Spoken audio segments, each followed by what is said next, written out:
मेरी बहू किसी अप्सरा से कम नहीं थी, लेकिन जब से शादी हुई थी वो दिन पर दिन कमजोर होती जा रही थी। उसकी आंखों के नीचे काले घेरे होते जा रहे थे। मैंने बहुत से डॉक्टर्स को दिखाया, पर कोई फायदा नहीं हुआ।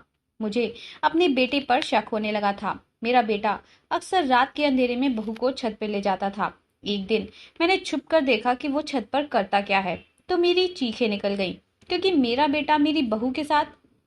मेरा नाम काव्या है। मेरा एक ही बेटा है और मैं एक मिडिल क्लास फैमिली से हूँ। जब मेरा बेटा 2 साल का था तभी उसके पिता की मौत हो गई थी। मैंने बहुत मेहनत करके अपने बेटे को पढ़ाया लिखाया था, ताकि वो जिंदगी में कुछ हासिल कर सके। मेरा बेटा भी अपनी तरफ से पूरी कोशिश करता एक कामयाब इंसान बनने का। वो अपना खुद का बिजनेस शुरू करना चाहता था और उसने कई बिजनेस किए भी थे, पर किसी भी बिजनेस में कामयाबी हासिल नहीं हो पाई। मैं भी अपने बेटे के भविष्य के लिए अब बहुत परेशान रहने लगी थी। मेरे बेटे का जब भी कोई कारोबार ठप पड़ जाता था तो वो बहुत निराश हो जाता था। मैं हमेशा कहती थी कि बेटा, तुम ऐसे परेशान ना हो, मेहनत करते रहो, तुम्हें सफलता जरूर मिलेगी, भगवान सब अच्छा करेंगे। मेरी बात सुनकर मेरा बेटा फिर से काम में जी जान लगा देता। वो मेहनत करने से कभी भी पीछे नहीं हटता था। एक दिन मैं अपने एक रिश्तेदार के घर जा रही थी। वहां रास्ते में एक जगह थोड़ा सुनसान इलाका पड़ता था। वहां रात के अंधेरे में कोई चहल पहल नहीं होती थी, क्योंकि ये शहर से बाहर का इलाका पड़ता था। मैं वहां से गुजर ही रही थी कि मुझे किसी के रोने की आवाज सुनाई दी। ऐसे इलाके में, वो भी रात के अंधेरे में, अगर किसी के रोने की आवाज आए तो कोई भी डर सकता है। मैं भी बहुत डर गई थी। पहले तो मैंने सोचा कि अपने काम से काम रखती हूँ और जल्दी जल्दी निकलती हूँ यहाँ से, पर मुझे लगा कि कहीं सच में किसी को कोई मदद चाहिए हो, तो इसीलिए एक बार देख लूं कौन रो रहा है। मैंने जहां से आवाज आ रही थी उधर जाकर देखा तो वहां मैंने देखा कि एक जवान लड़की, जिसकी उम्र लगभग 22 से 23 साल होगी, वो वहीं सड़क के किनारे बैठी रो रही थी। उसको इस तरह सिसक सिसक के रोता हुआ देखकर मेरा दिल घबराने लगा। आखिर इतनी सुनसान जगह पर एक अकेली लड़की क्या कर रही है और इस तरह रो क्यों रही है। इसीलिए मैं इंसानियत के नाते उसके पास गई और बोली, बेटी, इतनी रात के समय तुम इस वीराने में क्या कर रही हो। मुझे अचानक अपने पास देखकर पहले तो वो लड़की सहम गई, फिर दोबारा जोर जोर से रोने लगी। बहुत ही प्यारी और मासूम सी लड़की थी वो। मैंने पहले तो थोड़ा पानी पीने को दिया, उसे चुप कराने की कोशिश की। फिर जब वो थोड़ा शांत हो गई तो मैं उससे उसकी हालत की वजह पूछने लगी। उस लड़की पर मुझे बहुत ज्यादा दया आ रही थी, जो रात के समय अकेली इतनी सुनसान जगह पर बैठी हुई थी। मैंने उससे उसके घर वालों के बारे में पूछा तो वो रोते हुए कहने लगी कि मेरा नाम रेशमा है, मैं यहीं पास के एक गांव में रहती हूँ। मेरे मम्मी पापा ने मुझे घर से निकाल दिया है। मैंने हैरान होकर पूछा कि तुम्हारे मम्मी पापा ने तुम्हें घर से क्यों निकाला। मेरी बात सुनकर वो और भी ज्यादा रोने लगी और कहने लगी कि मेरे माँ बाप एक बूढ़े आदमी से मेरी शादी कराना चाहते थे। मेरे पापा ने एक गुंडे से कर्ज ले रखा था, जिसके बदले अब मेरा सौदा करना चाहते थे। मैंने अपने मम्मी पापा के पैर पकड़ लिए कि मुझे इस नर्क में मत धकेलो, इससे तो अच्छा आप लोग मेरा गला दबा दें। लेकिन उन्होंने मेरी एक ना सुनी। उन्हें मेरे आंसुओं पर भी दया नहीं आई। जब मैंने उनकी बात नहीं मानी और मैं जिद पर अड़ गई कि मैं उस बूढ़े आदमी से शादी नहीं करूंगी, तो उन्होंने मुझे घर से निकाल दिया। उन्हें इस बात की भी फिक्र नहीं थी कि इतनी रात को मैं कहाँ जाऊंगी। वो अपने आप बीती अपना दर्द मुझे सुनाती रही थी और उसकी आंखों से आंसू बहते जा रहे थे। मैंने उसे तसल्ली दी कि बेटा, भगवान तुम्हारे माँ बाप को अक्ल दे, चलो मेरे साथ, मैं तुम्हें तुम्हारे माँ बाप के पास ले जाऊंगी और उनको समझाऊंगी कि समय एक जैसा नहीं रहता। ऐसे में अपनी बेटी की कुर्बानी मत दो, कोई दूसरा रास्ता निकालो। और फिर इस तरह जवान बेटी को घर से निकालना कोई हल नहीं है। मैंने जब उसे ये कहा तो वो कहने लगी कि नहीं, मैं अब दोबारा इस घर में नहीं जाऊंगी, वरना वो लोग मेरी शादी उस बूढ़े से करा देंगे। मैंने उस लड़की को डरा हुआ देखकर उसके साथ जबरदस्ती नहीं की और उसे अपने साथ अपने रिश्तेदार के घर ले आई। वहां एक छोटा सा फंक्शन था। वहां सब लोग मुझसे पूछ रहे थे कि लड़की कौन है। मैंने झूठ ही बोल दिया कि मेरी सहेली की बेटी है। सुबह जब हुई तो मैं अपने रिश्तेदार के घर से विदा ली। रास्ते में मैंने उस लड़की को समझाया कि देखो बेटा, एक बार तुम्हारे माँ बाप से मिलकर बात तो कर ले। क्या पता तुम रात भर घर से गायब हो, इसलिए उनको अपनी गलती समझ आ गई हो और वो लोग तुम्हें ढूंढ रहे हो। एक बार हमें कोशिश तो करनी चाहिए ना। जब मैंने इतना समझाया तो वो वापस घर जाने के लिए मान गई। थोड़ी ही देर में हम लोग उसके बताए घर पर पहुंच गए। दरवाजा खटखटाया तो दरवाजा एक नौजवान लड़के ने खोला था। रेशमा उसे देखते ही मेरे पीछे छुप गई। मैंने रेशमा से पूछा कि क्या यह लड़का तुम्हारा भाई है? तो रेशमा ने ना में सिर हिला दिया और कहने लगी कि मैं इस लड़के को नहीं जानती। तो मैंने उस लड़के से पूछा कि वो कौन है, इस लड़की के माँ बाप कहाँ हैं, उनको बुला दीजिए। ये सुनकर उस लड़के ने हमें बताया कि वो तो कल ही गांव छोड़कर जा चुके हैं। यह मकान इस लड़के ने खरीद लिया है और अब यह मकान उसी का है। उस लड़की की बात सुनकर रेशमा अब और भी ज्यादा दुखी हो गई थी। उसकी आंखों से आंसू बहने लगे थे। मैं भी उस बेचारी की किस्मत पर हैरान थी कि आखिर भगवान को क्या मंजूर है। मुझे कुछ समझ नहीं आ रहा था कि इतनी प्यारी बच्ची के साथ कोई ऐसा कैसे कर सकता है। मुझसे उस लड़की का दुख देखा नहीं गया तो मैं उसे अपने साथ अपने घर ले आई। मैं उसे इस तरह बेसहारा नहीं छोड़ सकती थी। मेरे साथ उस लड़की को देखकर मेरा बेटा बहुत हैरान हुआ। उसने मुझसे सवालिया नजरों में रेशमा के बारे में पूछा। मैंने उसे बताया कि फिलहाल तो यह लड़की हमारे साथ ही रहेगी। मेरे मुंह से इतना सुनना था कि उसके चेहरे पर गुस्सा उभर आया था और वो अपने छोटे से कमरे की तरफ बढ़ गया। मेरा घर ज्यादा बड़ा नहीं था। मैंने रेशमा को अपने कमरे में उठाया और वीर के कमरे में चली गई।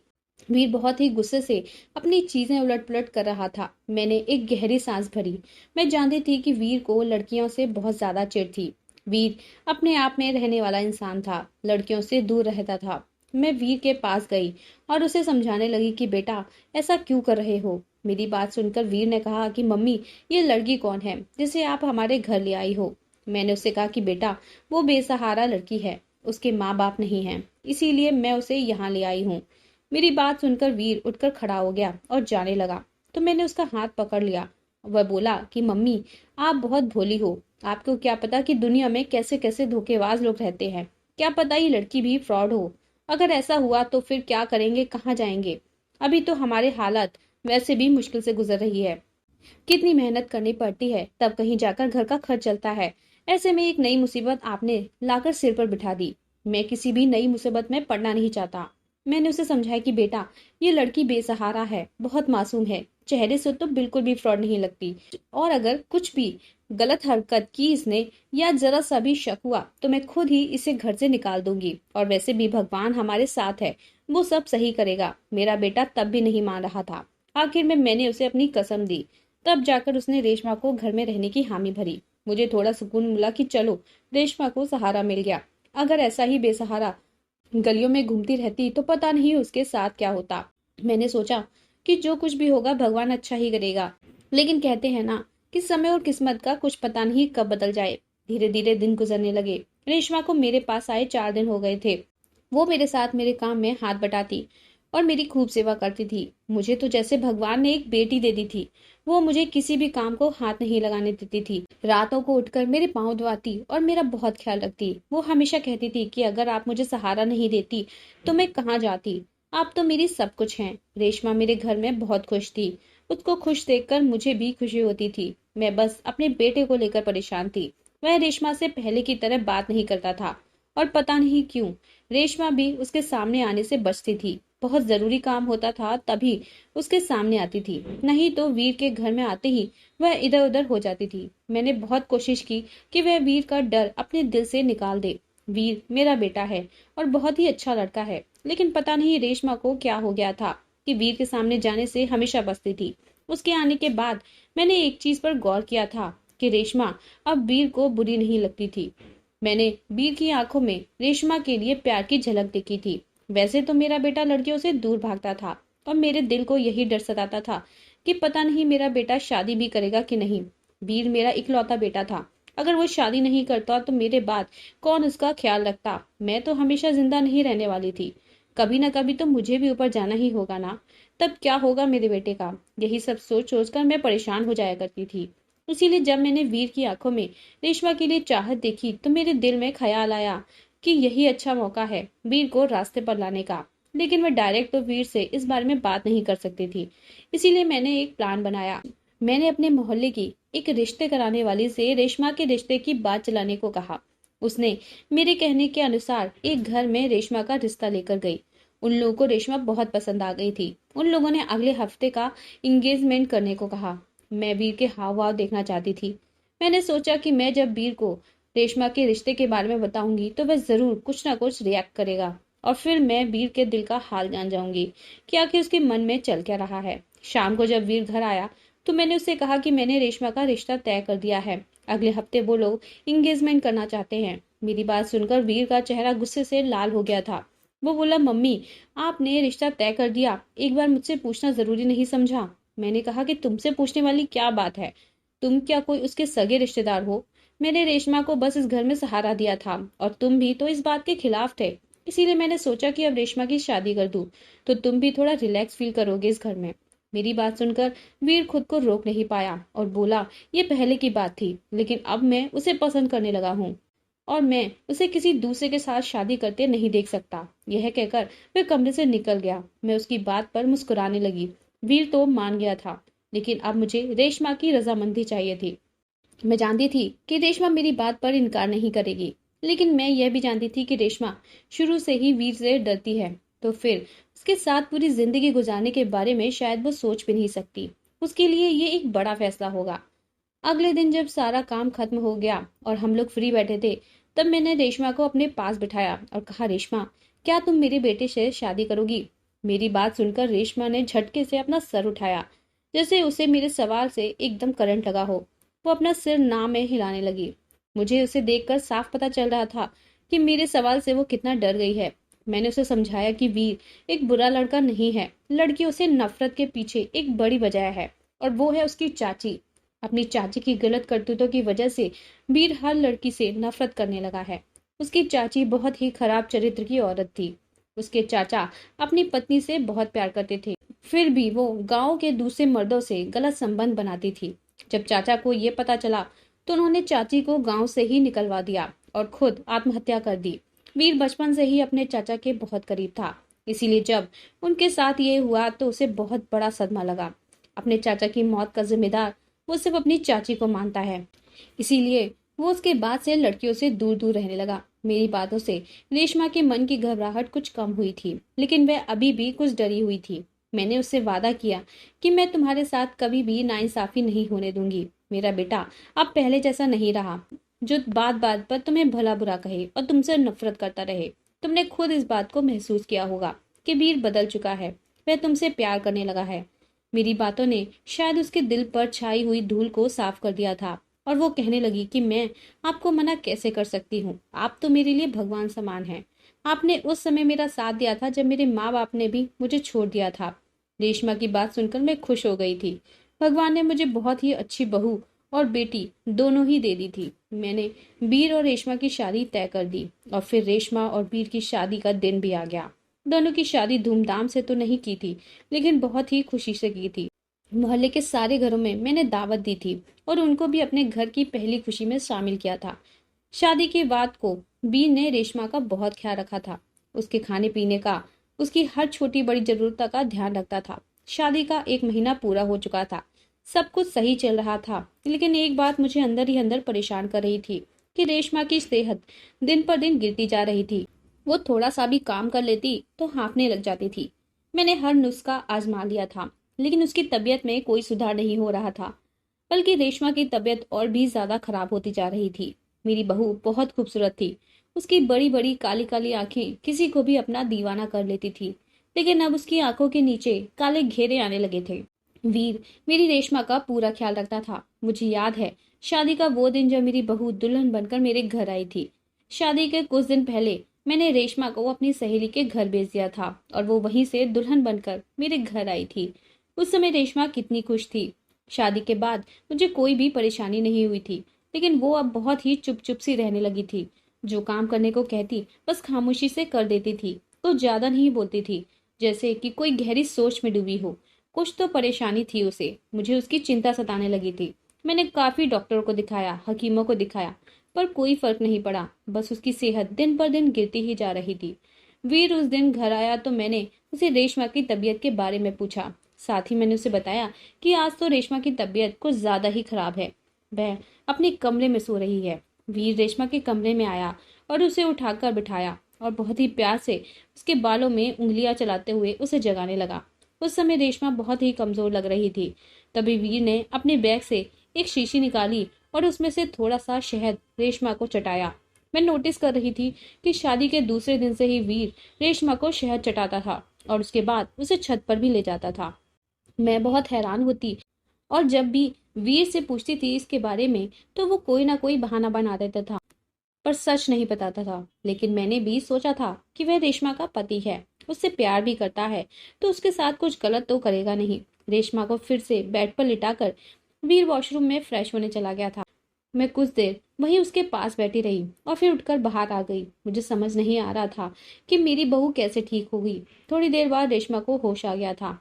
मैं रेशमा के लिए जूस बनाने चली गई और जब वापस जूस बना के कमरे में आई तो मैंने देखा कि वीर रेशमा के गले में काले रंग का धागा बांध रहा है।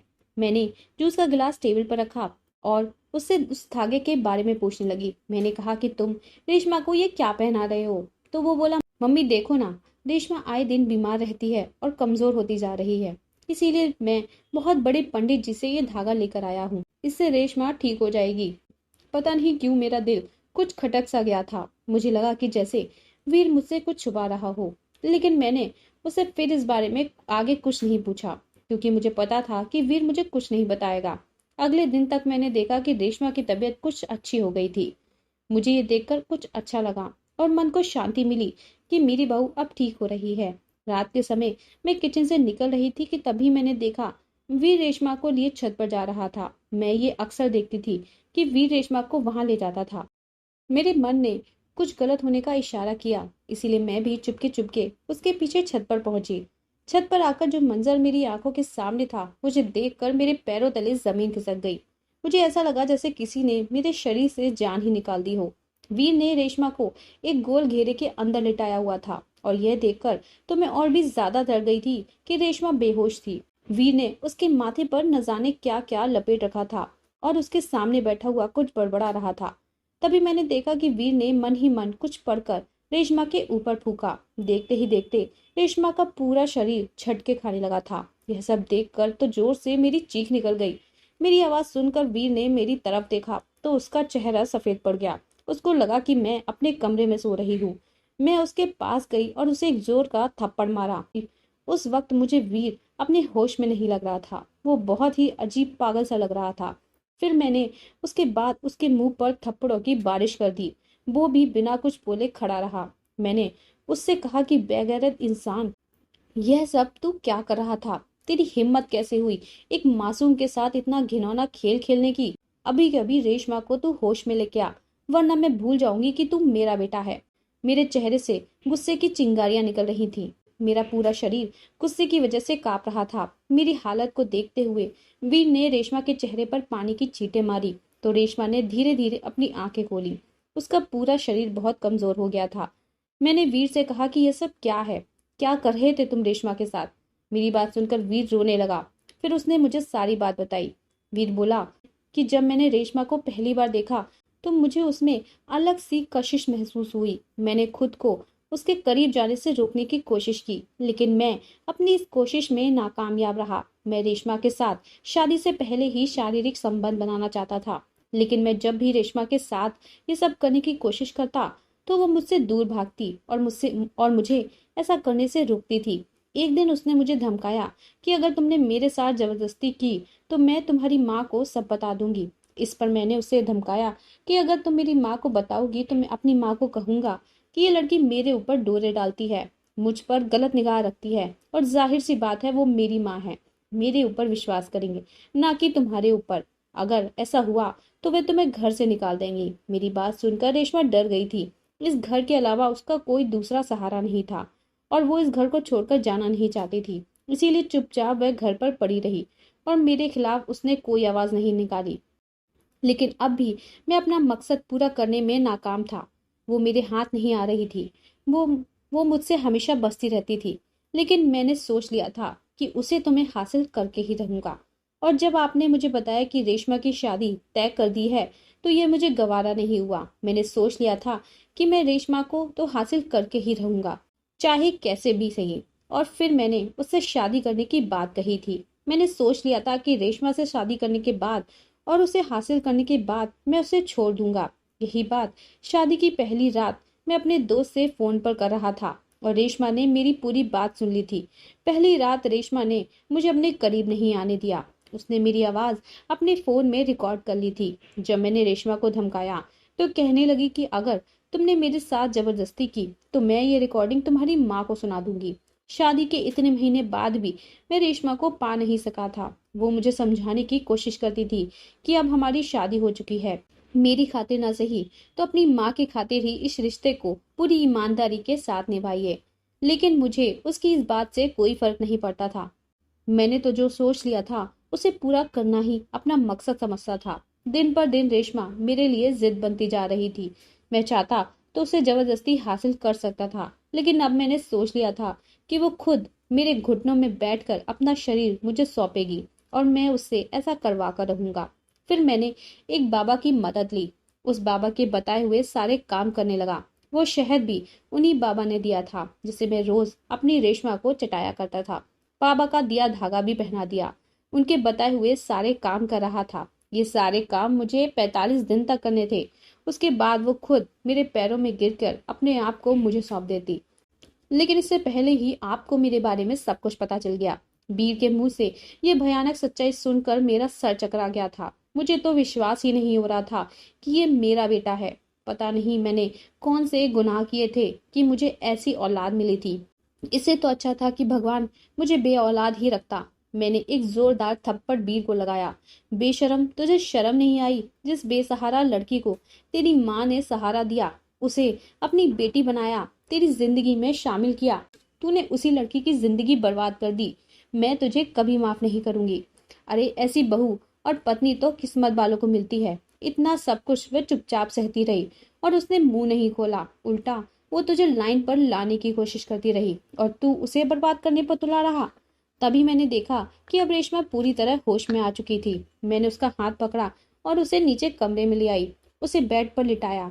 मैंने रो रो कर उससे माफी मांगी। रेशमा को समझ आ गया था कि मुझे सच्चाई पता चल चुकी है, तो वो भी अब मेरे गले से लग कर फूट फूट कर रोने लगी। मैंने कहा कि बेटी, मुझे माफ कर दो, मैंने तेरे साथ बहुत गलत किया है, मैं तेरी गुनहगार हूँ। उसने मेरे हाथों को पकड़ा और रोते हुए बोली, नहीं माँ जी, आपने मेरे साथ गलत नहीं किया, बल्कि मेरी किस्मत ने ही मेरे साथ गलत किया है। आपने तो मेरे साथ जो किया वह मेरी भलाई के लिए किया था। मैं आपको दोषी नहीं ठहरा सकती।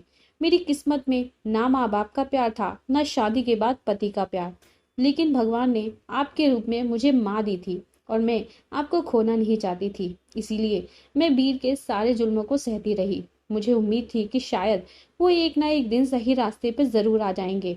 मैं वीर के पास गई और उससे कहा कि वीर, तुम अभी इसी वक्त मेरे घर से निकल जाओ। जिस दिन तुझे लगे कि तुम मेरी बहू के काबिल हो गए हो, उस दिन तुझे इस घर के दरवाजे हमेशा के लिए खुले मिलेंगे। लेकिन तुझे भगवान की सौगंध है, बुरे ख्याल के साथ घर में दाखिल हुआ तो तुझ पर भगवान का कहर टूटेगा। जब तक खुद को रेशमा के काबिल न बना लो, इस घर में कदम मत रखना। वीर सर झुकाए घर से निकल गया। अब घर में मैं और मेरी बेटी रेशमा रहते हैं। हम दोनों माँ बेटी एक दूसरे का सहारा है। रेशमा ने एक नौकरी कर ली है। धीरे धीरे उसकी सेहत भी ठीक होने लगी है और वो भी खुश रहने लगी है। हम दोनों एक दूसरे के साथ बहुत खुश हैं। कभी कभी सोचते हैं कि क्या वीर वापस घर आएगा, तो दिल के किसी कोने से आवाज आती है कि वो मेरा बेटा है और मेरी परवरिश इतनी बुरी नहीं कि वीर को सही राह पर ना ला सके।